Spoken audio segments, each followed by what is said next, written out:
Hi guys, welcome back to Sacred Vedic Astrology. My name is Samantha. I'm a professional Vedic sidereal astrologer. So we have a really fun deep dive analysis where I'm basically going to show y'all some insight information into how we analyze Dasha periods, how we analyze transits, and really give you this really intense and potent and really powerful method of understanding the Dasha system in connection with transits in Vedic astrology.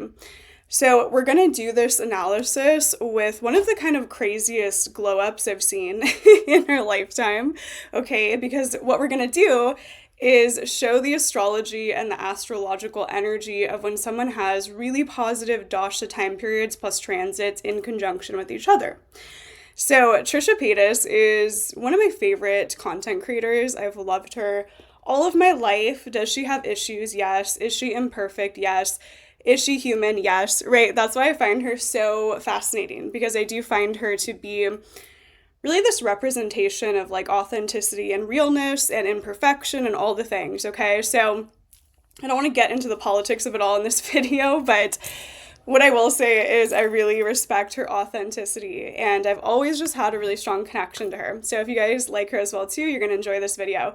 So Trisha basically spent most of her life really yearning and seeking for all these different things, right? She wanted marriage, she wanted children, she wanted all these things. She wanted fame, right? Which, funnily enough, she was really seeking fame in her Rahu Dasha, which will happen naturally because that's the nature of Rahu. And as she was going throughout her life, she was always kind of seeking these things that felt maybe elusive to her. Like she didn't feel like she could quite grasp those things or have them yet. Right? And the reason being because she was not in the Dasha sequence to activate those things in her chart. All right? This is very important, guys. It's not your time for something in life until the Dashas and the transits in conjunction activate that energy. Then when it hits, best believe it starts unraveling in someone's life. All right? So what we're going to do is I'm going to pull up Trisha Payta's Vedic astrology chart. I'm going to do an in-depth analysis into the Dasha sequence and the Dasha system. And I'm also going to talk about some transits as well too, because she was in one of the most benefic time periods in her Dasha sequence when all the good things started happening. So what are we doing? We're basically astrologically analyzing the glow up of Trisha Payta, all right? Really fun, but also really informative, okay? And this video is pretty high level Vedic astrology, okay? So it's going to be best understood if you guys have some sort of slight reference into Vedic astrology. You understand the planets, you understand a little bit about planetary energy and houses, but everyone can watch, of course, beginners as well too. All right, so I'm going to go ahead and pull up her chart. We're going to go into the Dasha sequence, we're going to go into transits, and we are going to analyze everything, guys. This is going to show us exactly why the glow up of Trisha happened when it did. All right, let's get into it, y'all. All right, guys, so here we have Trisha's chart pulled up, and let's get right into it. All right, there's a lot to be said here. Okay, so first things first, I want you guys to be able to follow along properly. So let's start with just looking at the time period in which Trisha really started having this sort of glow up energy. She met Moses. She met, the love of her life, as she says, and when things started happening for her. Okay, and that was about end of 2020 into early 2021. Okay, so when things got really positive in Trisha's life, she was in a Jupiter-Venus Dasha. So she was in the main planetary energy of Jupiter, right? So let's go down to the Vimshatari Dasha system and let's pull this up and you guys can take a look at what was going on. Okay, so right here, let's go to the 2020. We see Jupiter as the main planet, Venus as the Bhukti or the secondary ruling planet. Okay, this gets active in her chart 6/26 of 2021. All right, so between her Jupiter-Venus and her Jupiter-Sun Dasha is when she got married, when she had children, when all these really amazing things were happening, and she had kind of the biggest glow up of her life, right? That's in a Jupiter-Venus Dasha. All right, so the way that we understand a dasha is by understanding how the planetary energy is unfolding in someone's personal natal chart. Okay, so Jupiter, let's hop over to Jupiter in her chart. We see Jupiter in the 9th house of Aries. 9th house is a really blessed chart in Vedic astrology. Blessed house. Mercury's about to be retrograde, Lord knows. So we have Jupiter in the 9th house. Jupiter does really well in the 9th house. It's kind of naturally meant to be there, right? Because Jupiter and 9th house energy really do well together. So we already see that Jupiter is in a positive house, okay? And her ascendant is Leo. So if she's a Leo ascendant, what houses does Jupiter rule? Jupiter is going to rule her 8th house and her 5th house, okay? 5th house is children. 8th house is financial gains that can actually happen through marriage as well too. 8th house is change and transformation. So Jupiter rules the 5th house, Jupiter rules the 8th house, Jupiter sits in her 9th house. That's some pretty positive planetary energy. Jupiter is not a harmful planet for Leo ascendant, right? It's not ruling really negative houses. Jupiter is not in a negative placement in her chart. So we already see Jupiter in the 9th house. 9th house is the house of luck and fortune. Jupiter is benefic. Jupiter expands luck and fortune. All right. Not only that, guys, her Jupiter is in a 4-degree orb conjunction with Sun in Aries in its own sign. So Sun does really well in Aries, okay? So the way that we analyze how a house performs in Vedic astrology is by analyzing if there's a placement in close conjunction to it that does really well. So Sun is exalted in Aries. Jupiter is in conjunction with an exalted Sun. In the 9th house, the house of luck and fortune. This is a really, really good 9th house. This is a good Jupiter placement. All right, and let's also see where Jupiter happens to aspect. So let's go 1, 2, 3, 4, 5. Jupiter aspects her ascendant. 6, 7, 8, 9. Jupiter aspects the 5th house, and Jupiter aspects a house that it rules. Guys, let me give y'all a rule. In Vedic astrology, when a planet aspects a sign that it rules, best believe that that is powerful planetary energy. Okay, why? Because Jupiter is aspecting the 5th house, and Jupiter rules Sagittarius, so Jupiter is aspecting a sign that it naturally rules, aspecting a house that it rules. Okay, that's a Vedic astrology rule, guys. So Jupiter is benefic, powerful, great in this chart, okay? It's looking really good for the Jupiter placement as the main dasha planetary energy, okay? 9th house is good. You know, Jupiter is good for Leo ascendant because of the houses that it rules. It's a benefic planet. Jupiter does well in the 9th house. Jupiter is conjunct an exalted Sun in Aries in the 9th house in a 4-degree orb conjunction. This is a really positive Jupiter, all right, in the 9th house of luck and blessings, okay, which aspects the 5th house of children, aspecting a sign that it rules, okay? Best believe that this is a great dasha for children. This is a great dasha for marriage. We'll get into more of that as well, too. All right, so let's go over to Venus now. So we're in that main Jupiter. We see Jupiter is well placed, okay, a pretty good planet for this chart. Now let's analyze the Venus energy, or the Bhukti ruling planet of Venus, okay? So first of all, guys, Venus is the Darakaraka. See that right here, the lowest degree planet. What is Darakaraka? Darakaraka in Vedic astrology is indicator of spouse. So when you go into the dasha, that not only is 2 benefic planets that connect to love and marriage, which is Jupiter and Venus, those are quite literally the 2 karakas of love, relationships, marriage, and good things and blessings in Vedic astrology. They're 2 benefic planets, okay? And it's already going well for Jupiter in this chart. Now we have Venus highlighted. Venus is in the 11th house of great gains. 11th house is a really good house. We have the 9th house highlighted. We have the 11th house highlighted. For Leo ascendant, Venus rules the 10th, and Venus rules the 3rd. Okay, 10th house is powerful for career. She also had a lot of career success and recognition at this time. People were really, excited about what she was putting out there. She had a lot of that recognition as well, too, because it rules the 10th and rules the 3rd. Okay, and get this, where was a lot of her career success and recognition coming from? Third house themes, right? Communication. She had a podcast that was highly successful during this Dasha. She had never really put out a successful podcast until this point, and that is because Jupiter, Venus, two great benefics. Venus is in the 11th of great financial gains, and then Venus is also ruling the 10th house and the 3rd house for this ascendant. Okay? 10th house of career, public recognition, 3rd house of communication, expression, online content.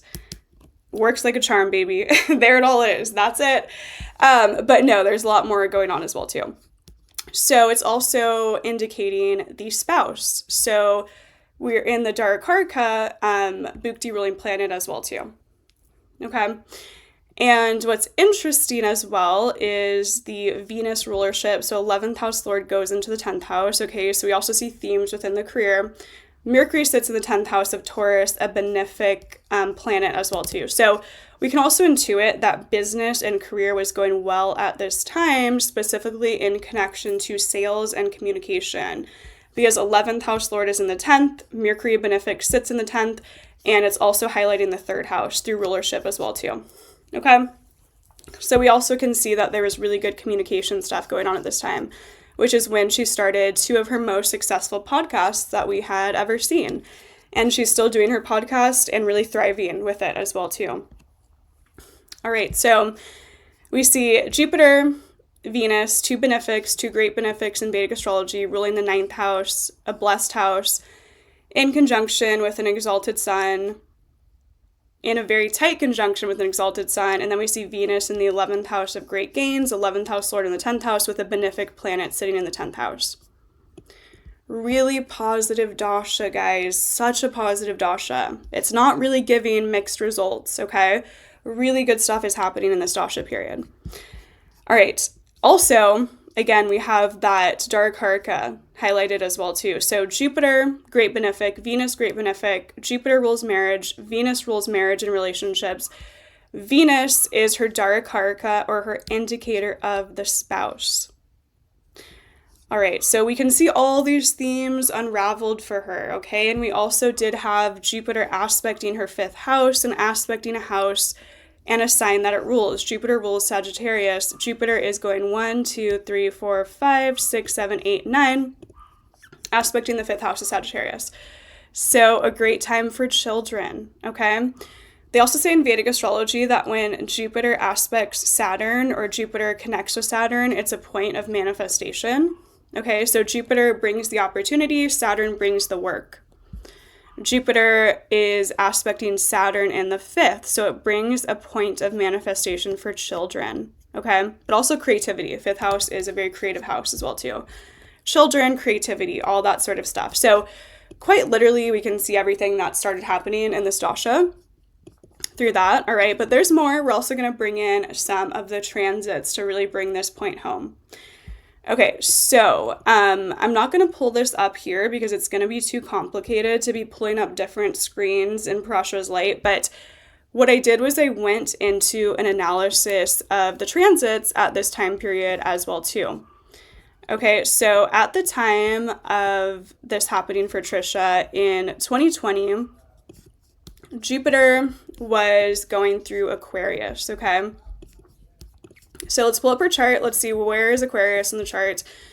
Leo ascendant. Let's go to the 7th house of marriage.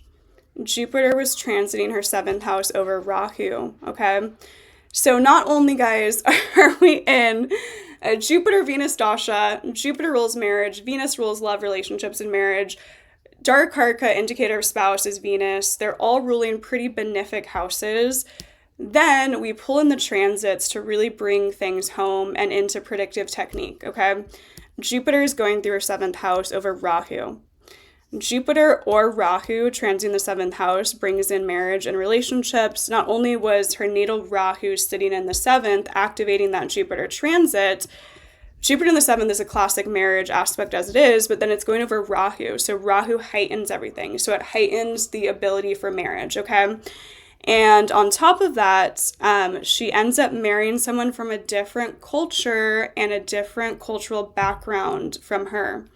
Rahu rules foreign lands, different cultures, okay? So Jupiter is going over Rahu in her 7th house, showing that she marries a foreigner, someone who's from a different culture, and she starts adapting their culture, okay? That is Jupiter going over Rahu in the 7th house at the time of her marriage. It just doesn't get much more spot on than that, guys, all right? But let's keep bringing the point home. All right, so Jupiter's in her 7th of Aquarius, marriage, marrying a foreigner, marrying someone from a different culture, different country. All right, Jupiter's sitting here. 1, 2, 3, 4, 5. Jupiter, wait, 1, 2, 3, 4, 5. Just want to double check. I'm a Virgo, so I like to get everything as always right and accurate. So Jupiter's going over Rahu in her 7th. Guess what it's aspecting, guys? It's aspecting her natal Venus, okay? At the time in which Trisha Payta got married, Jupiter was going over Rahu in the 7th house, aspecting by its 5th aspect her Venus as she was in a Jupiter-Venus Dasha. Jupiter was aspecting her 7th of marriage, and it was transiting over and aspecting Venus, which is not only the karaka of relationships, marriage, but also it is the indicator of her spouse in her chart, because that's the Venus placement. And Jupiter aspecting Venus in a Jupiter-Venus Dasha. All right, here's another trick that my Vedic astrology teacher would always talk to us about, was that when you go into the Dasha sequence of 2 planets and those planets aspect each other, events get triggered. Okay, I've seen this many times. So we're in a Jupiter-Venus Dasha. Pretend like Jupiter is sitting right here in the 7th house. Jupiter's here, 1, 2, 3, 4, 5. It's aspecting Venus in a Jupiter-Venus Dasha. The 2 karakas for love, relationships, and marriage, and the 2 karakas are indicators of spouse as well too, right? The dark karaka is your Venus placement. And when you're in the Dasha of 2 planets, and those planets just happen to aspect each other, events related to those planetary energies will happen and trigger something. Jupiter over Rahu aspecting her dark karaka indicator of spouse as she's in a Jupiter-Venus Dasha. Guys, this works flawlessly. Vedic astrology is a beautiful system of astrology for prediction. If you want to predict, you go to Vedic astrology, okay? It's just the way it is. All right, so Jupiter's over Rahu aspecting Venus as she is in a Jupiter-Venus Dasha 2021 until 2024. Best believe that all the things that are promised came into fruition in her chart, because it was just so spot on in so many places in her chart. All right, so this is how we analyze and predict through the Dasha system and through transit in Vedic astrology. She had such a huge glow up in her Jupiter-Venus Dasha. And you know what's interesting as well too is before this Dasha, so 2020, she was in Jupiter K2. And I think she actually met Moses in her Jupiter K2 Dasha. But what's interesting is in a Jupiter K2 Dasha, someone has to let go of so many things about themselves in that Dasha. And they sort of have this spiritual understanding that things that we gain on the material don't mean that much. All right. So guaranteed, if you ask Trisha when she was going through that Jupiter K2 in about 2020, 7/20, 2020 until 6/26, 2021, see that Jupiter K2, she was having a big sort of spiritual awakening and understanding that the things that she was doing thus far were not really working, okay? So when we go through a Jupiter K2 Dasha, people learn a lot about what they have to let go of. So she talks in her videos about, you know, when she met Moses, she was still dealing with a lot of things like substance abuse and addiction, and she was dealing with her mental health and all those things. So it's not to say that this Jupiter K2 leading up to the Jupiter-Venus Dasha is perfect by any means, right? But it just shows that in the Jupiter-Venus, you know, the themes that are active in the Dashas and transits are promised, right? Which is love, marriage, marrying a foreigner, having children, which all happened for her in that Jupiter-Venus Dasha. But leading up to it, when she was in Jupiter K2, she had to let go of a lot. She had to let go of, you know, a lot of subconscious stuff. She had to kind of let go of the materialistic world as well too. So when you go through Jupiter K2 Dasha, you kind of feel like everything you've gained on the material world doesn't mean that much to you anymore. All right, so that was a very spiritual time period for her. I'm sure that she got really into like meditation and got more into her spiritual side in that Dasha. Now, something else I want to show you guys is that Trisha was in a Rahu Dasha when she got her fame. So I believe she started doing her videos around 2007, but she kind of got recognition in like 2010 when she was in a Rahu Sun Dasha, as we can see right here. So what happens is a lot of people gain fame and notoriety in a Rahu Dasha because Rahu is the material world, it's material success. If you analyze a lot of celebrities' charts when they get, rewards, recognition, fame, they're often in a Rahu Dasha. Okay, and her Rahu is in the 7th house. So what's interesting about that as well too is that when she was in that Rahu Dasha, what she wanted more than anything was a relationship, was marriage, right? So Rahu is our worldly desires. It's something we desire and crave more than anything. But what she actually got was fame and success because that's the nature of a Rahu Dasha.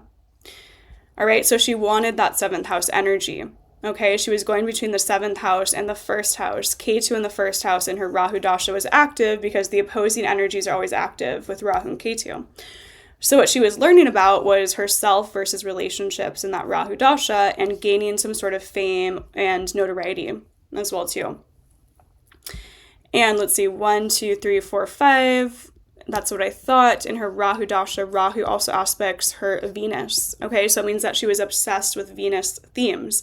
She was obsessed with money. She was obsessed with looking good. She was obsessed with, fame, artistic, creative success, all that sort of stuff because her Rahu also aspects her Venus. So she got that sort of creative success and notoriety in that Rahu Dasha, which Rahu Dashas will give fame and success, best believe it. But what's funny is what she wanted more than anything, that materialistic desires, Rahu, was marriage. But she didn't receive it in a Rahu Dasha because it wasn't the right energy for it. Okay. They also say in Vedic astrology that Rahu gives at a price. So you kind of want to be careful with Rahu 7th house dashas or Rahu 7th house transits because you can get what you want in that Rahu 7th house dasha, but it doesn't mean that it's always what's actually best for you because that's the nature of Rahu. Rahu's kind of deceitful in some sense as well too. Okay, so she's in that Rahu Dasha and she ends it about 2012 and then she comes into the Jupiter Dasha in 2013. But until she comes to the period that really activates all the really amazing stuff in her chart, which is like her Dara Karka, her spouse indicator, 11th house of great gains, 11th house Lord in the 10th house, benefic planet sitting in the 10th house, Jupiter transiting her 7th of marriage, going over Rahu, aspecting her natal Venus. At the time, she also had Venus going over her natal Mars, which is a classic aspect that will give a prominent relationship because Mars is the male energy. So Venus of love going over Mars will indicate a relationship as well too. So until the Dasha sequence really highlights the thing that is, going to happen at that time period, we don't always necessarily get what we want until we really come into the Dasha and the transit time period, which will let it unfold. All right, so I was looking into this and I was getting like full body chills as I was like analyzing this because I was like, I don't think I've ever even seen something appearing in someone's transits and dashas so many times that we could predict this with a lot of ease, right? Usually we have to like really, look for something in the transits and dasha system and really, really analyze it. But she had, Jupiter, Venus, Jupiter, the great benefic of marriage, Venus, relationships and love and money. She was in a Jupiter 7th house of marriage over her natal Rahu. She was in the Bhukti ruling planet of her Darukarika, or indicator of her spouse. It was also obvious. Jupiter's in her 9th house with an exalted, strong sun. Okay, in Aries in the 9th house, a blessed and lucky house as well too. And it just so happens that in transit, Jupiter was aspecting her Venus as she was in a Jupiter-Venus dasha. Okay, remember that when you're in the main planet of a dasha and the second planet of the Bhukti ruling planet, and those planets happen to aspect each other in transit, events get triggered in relation to those two planets. So Jupiter is aspecting Venus in a Jupiter-Venus dasha, baby. All right. So this is clear as day. This is obvious. This is easy. Well, not easy. You have to be well trained in Vedic astrology to obviously unravel all this stuff. But this is pretty much the most potent manifestation I've seen of really, good Jupiter Venus energy in someone's dashas as well too. and in connection to her transits. It's all just like beautifully unfolding for her at this time period. So a really, really beautiful Dasha sequence is the Jupiter-Venus Dasha for her. Okay, 2020 to 2024. So that is very interesting.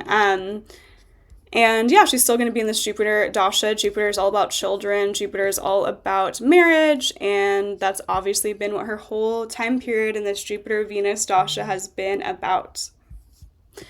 All right, works beautifully. This is why I love Vedic astrology, guys. It's just such an amazing system. It really, really is. All right, so let me know what you guys think about all of this down below. Let me know if this made sense to you guys. This is pretty high level Vedic astrology stuff, so let me know if you guys also want more simplistic videos where maybe we're not going so in depth into Dasha analysis, but I thought this was a cool way to show you guys like the glow up of Trisha Payta, right? Like, why did this happen when it happened? And it will show us the power of dashas and transits and using the dasha system in conjunction with transits to really predict and to really see why something happened.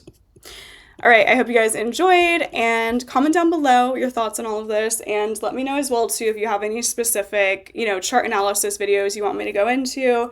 Always open for suggestions, and I hope you guys learned something about the beauty of Joy Tisha or the science or Lord of Lights today. All right, I'm sending all the love.